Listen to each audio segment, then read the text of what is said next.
Hello there, and welcome to today's edition of iWake. Today is Monday, June 24th, 2013. Today is the in-theaters edition of the show. So that means I'm going to walk you guys through what I saw in theaters over the weekend. And in this case, I saw three different movies. The first movie I saw was Monsters University. On Saturday, I saw Bling Ring, or The Bling Ring. And then I saw World War Z just today. So it was a jam-packed weekend for awesome movies in theaters right now. So all three of these I thoroughly enjoyed, and there's many others on the way and already in theaters that are worth checking out. Monsters University, I was really excited for, because Monsters, Inc. is my favorite Pixar film of all time. And I love Pixar. I love their films. I love what they do. And Monsters University was a very great prequel to Monsters, Inc. So Monsters, Inc. was special because of the heartstrings that pulled with that adorable kid and that connection that kid has with the monsters. That's what really made that work, I think. And that was the chemistry that made it so unique. This one didn't have any of those heartstrings to pull on. Instead, you're in the monsters world, and you're following the main characters around. You're following Sully around, you're following Mike Lazowski around, Randall, and all the other characters that were in the original, as well as a lot of new characters. So this movie is not the heartstring type movie as Monsters, Inc. was, but it was a great time. There were learning lessons to be learned as far as being yourself and being true to who you are. It was a good ride as far as comedy and what's fair in life, what's not fair, and how to deal with unfair situations and things like that. There was a lot in there. Really enjoyed it. It's definitely a movie I'm going to see time and time again. Not as good as Monsters, Inc., but it's kind of unfair to compare the two, I think. They're both fantastic. One's your drama and really emotional one. That's Monsters, Inc. And this is your comedy. And it works really well as a comedy with some extra bonus cool things in there. So Monsters University, really enjoyed it, and I watched Monsters, Inc. The next day. So that's that. And the next movie, The Bling Ring, I actually drove 50 minutes each way to see this, since none of the local theaters were showing this one. And so I think wider release is coming soon. But The Bling Ring, starring Emma Watson and a couple other younger actors and actresses. And this was an interesting film. I was instantly interested in it, just the premise of these kids stealing from people who don't lock their cars and houses, and those being celebrities that don't do that. And so the premise was great. The execution was also great.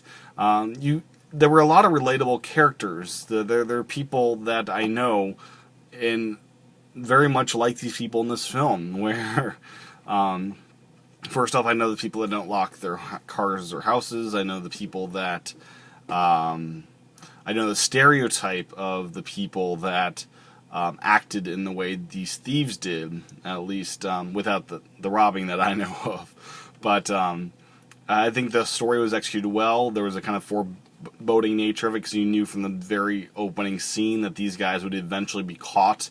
That was there from the outset. This was based on true stories, and this was just a very dark and interesting film, so to speak. So very well done. Sofia Coppola is the director of this film, and just great overall film. Not perfect by any means, but really enjoyable. So today I watched World War Z. And this one I went into the theater not knowing anything about what I was going to see. I had not seen a trailer for this film. I had not read a review. I had not read the synopsis. So I had no idea. All I knew was, generally speaking, got good reviews on Rotten Tomatoes without actually reading them. I generally knew that there was going to be some violence because it was World War Z. I didn't know what Z stood for, actually, before going in. And Z now, as I know, stands for zombies. And this was a really good, well-executed zombie flick. It really was. There was unique stuff in here as to how to, deal with this situation, how to escape these zombies, and how to take them on. There was a satisfying ending, I felt.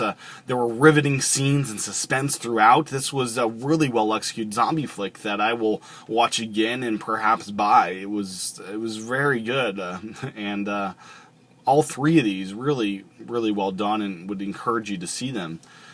So that's in theaters this week.